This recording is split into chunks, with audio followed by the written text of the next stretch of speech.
370 का फैसला आ गया, क्या रिएक्शन है कश्मीर के अंदर लोगों का? क्योंकि आप खुद भी कश्मीर से हैं, तो यहाँ पर जो न्यूज़ चल रही है पाकिस्तान में, वो तो ये है कि जी कश्मीरी जो है वो बहुत अपसेट हैं और उनसे ज़बरदस्ती में शॉप्स ओपन करवाई गई, उन्हें ज़बरदस्ती काम पे भेजा गया, वरना तो वो जैसे स्ट्राइक करने जा रहे थे या इस किस्म का कोई प्रोटेस्ट पे जाने वाले थे, लेकिन हो नहीं पाया।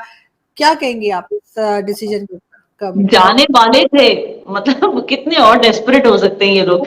जाने वाले थे का क्या मतलब है? अगर जाना होता तो चले जाते, क्यों नहीं गए फिर? अरे ये देखिए क्या है आरजू, ये पुरानी बात हो चुकी है फ्रैंकली स्पीकिंग। इस पे बस मोहर लगाई गई है।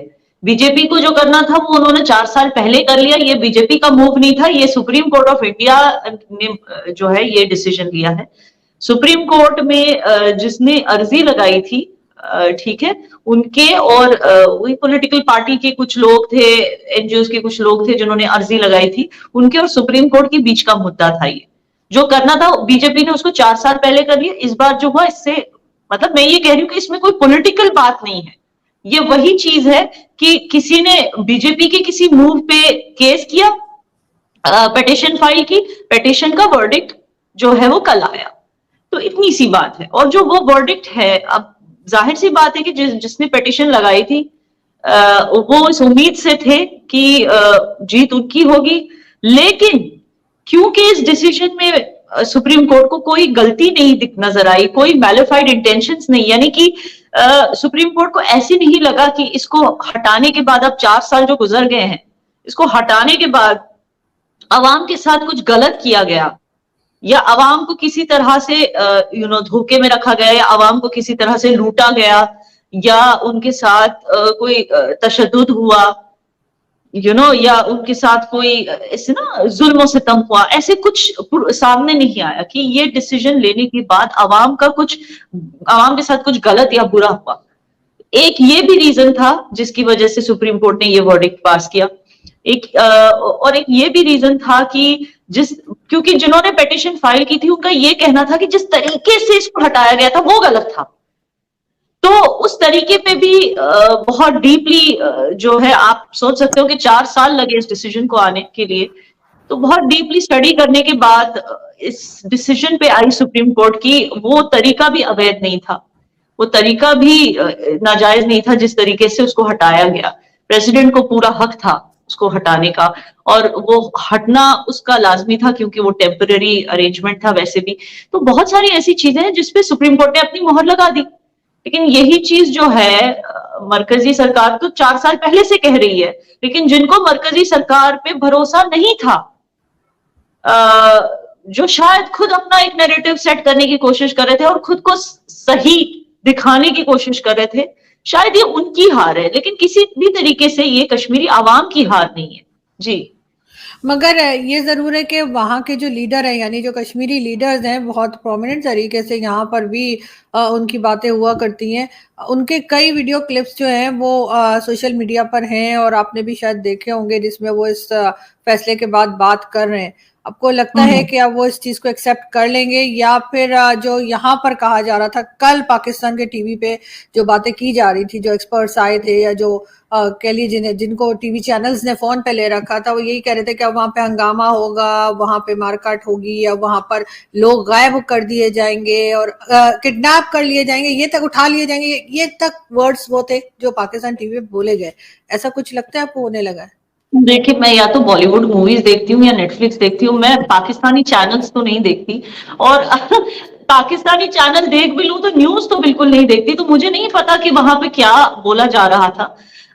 लेकिन जाहिर सी बात है कि फिर वही रेटोरिक, जब आवाम, देखिए मैं वही कह रही हूँ कि आवाम को अगर रिएक्ट करना होता वो 4 साल पहले ही कर लिया होता आवाम ने। ना, और कल जो है ना कोई गिरफ्तारियां हुई, ना कोई दंगे हुए, ना फसादात हुए। कुछ लीडर्स ऐसे हैं जो कोशिश कर रहे थे ना ये कहने की कि हमें जी हाउस अरेस्ट कर लिया गया है। अच्छा, हाउस अरेस्ट में बैठ के उनके घर भी देखो ना कैसे हैं।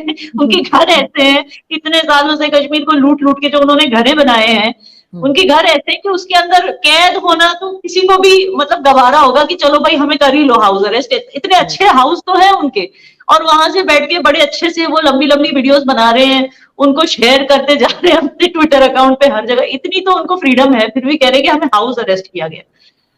देखिए इट इज वेरी क्लियर, ना कोई दुकानें बंद थी, ना कोई हड़ताल हुई, ना किसी को अरेस्ट किया गया, ना कोई दंगे फसादात हुए, कुछ भी नहीं हुआ। तो आप इसी से समझ सकते हैं कि आवाम जो है, आवाम को कुछ फर्क नहीं पड़ता। जैसे मैंने कहा, जो उनको रिएक्ट, ठीक है, जाहिर बात है कि जब ये पहली बार हुआ था, 4 साल पहले जब हुआ था, आज तो सिर्फ, कल तो सिर्फ वर्डिक्ट आया है सुप्रीम कोर्ट का, लेकिन 4 साल पहले जब असल में हुआ था, तब बहुत सारे ऐसे लोग थे कश्मीर में जो बहुत जाहिर सी बात है डरे हुए थे मुस्तकबिल को लेके, उन्हें नहीं पता था कि क्या होने वाला। लेकिन अब 4 साल बीत गए, इन 4 सालों में कितनी नई स्कीमें आई, इन 4 सालों में कोविड आया और चला गया, बहुत ऐसी चीजें हुई जो इन्होंने मतलब कोविड एक ऐसी चीज है जिससे कश्मीरी आवाम पूरे देश के साथ स्टेप बाय स्टेप चल रही थी। हमारे भी वही दर्द थे जिससे पूरा देश जिससे जिसमें उलझा हुआ था। हमारे भी लोग मर रहे थे कोविड से। फिर वैक्सीन, हर किसी को वैक्सीनेशन, हर किसी तक वैक्सीनेशन पहुंचाना, ये सारी चीजें तुरंत इमीडिएटली आफ्टर 370 हटाने के बाद ये सारी चीजें शुरू हुई। तो एक जो है ना, दर्द से जुड़ जाते हैं, ऐसे कहते हैं ना, तो कश्मीर भारत के साथ दर्द की वजह से जुड़ गया, क्योंकि स्ट्रेट आफ्टर 370 हटने के बाद कोविड आ गया। फिर उसके बाद जो इतने सारे एमओयू साइन हुए, इतनी सारी जो है डेवलपमेंट प्रोजेक्ट्स वहां शुरू हो गई, इतनी सारी, फिर उसके बाद 4 जो इंडिपेंडेंस डे सेलिब्रेशंस हुए, आप देखिए लगातार हर पासिंग इंडिपेंडेंस डे पे आप ज्यादा लोगों की भीड़ देखेंगे। अगर आप वीडियोस उठा के देखें, जो लाल चौक में for example independence day celebrate करने आए थे, अगर आप कंपेयर करें तो 2019 का इंडिपेंडेंस डे देखिए और 2023 का इंडिपेंडेंस डे देखिए, आप देखेंगे कि कितने सारे कश्मीरी हाथ में तिरंगा लेके घूम रहे हैं। तो लोगों के दिलो दिमाग से 370 खत्म हो चुका है। ये सिर्फ जो एक अदालत का फैसला था, वो भी इसलिए कि कुछ पेटिशनर्स ने इसको और कई तो ऐसे लोग थे जिन्होंने पेटिशन डाली थी लेकिन अपना नाम हटा दिया अर्जी से, जैसे कि शैला रशीद, जैसे कि शाह फैसल, इन्होंने अपना नाम ही हटा दिया, क्योंकि ये इन 4 सालों में समझ गए कि ये तो हमारे अच्छे के लिए हो रहा है। तो पाकिस्तानी चैनल्स पे जो चल रहा है वो तो चलता रहेगा, और दुनिया अब इसकी ना यूज टू हो गई है, कि दुनिया को पता है, इसकी आदत हो गई है दुनिया को कि पाकिस्तान में सिर्फ झूठ ही चलता है जी। लेकिन पाकिस्तान तो जाहिर है कि इसके ऊपर बात करेगा और करता रहेगा, कश्मीर के ऊपर खासतौर पे। और कल भी मैं देख रही थी कि जो हमारे एक तो खैर आर्मी की तरफ से आए हुए थे जो डिफेंस एक्सपर्ट थे, वो बात कर रहे थे, 2-4 और लोग थे, तो उन्हीं की बातें मैं आपको बता रही हूँ, उनके आपने जाहिर नहीं देखा होगा। तो वो ये कह रहे थे कि जी जिधर जिधर भी पाकिस्तानी रहते हैं, चाहे वो पाकिस्तान के अंदर हैं, पाकिस्तान के बाहर हैं, उनको चाहिए कि इसके बारे में लिखें, ट्वीट करें, इसके बारे में शोर मचाएं। और यूनाइटेड नेशन में जाने की बात की जा रही थी, ये भी कहा जा रहा था कि जो मोदी जी की सरकार है वो भारत को हिंदुस्तान बना रही है। खैर ये चीज मुझे अभी तक समझ नहीं आई, कल से मैं सोच सोच के मेरा दिमाग खाली हो गया कि इसका क्या मतलब है। हाँ, भारत बनाने का क्या मतलब है। नहीं, इंडिया नहीं तो बोला उन्होंने, भारत उन्होंने कहा हिंदुस्तान, उन्होंने वर्ड यूज किया, इंडिया भी नहीं कहा, और कहते उसको भारत बनाने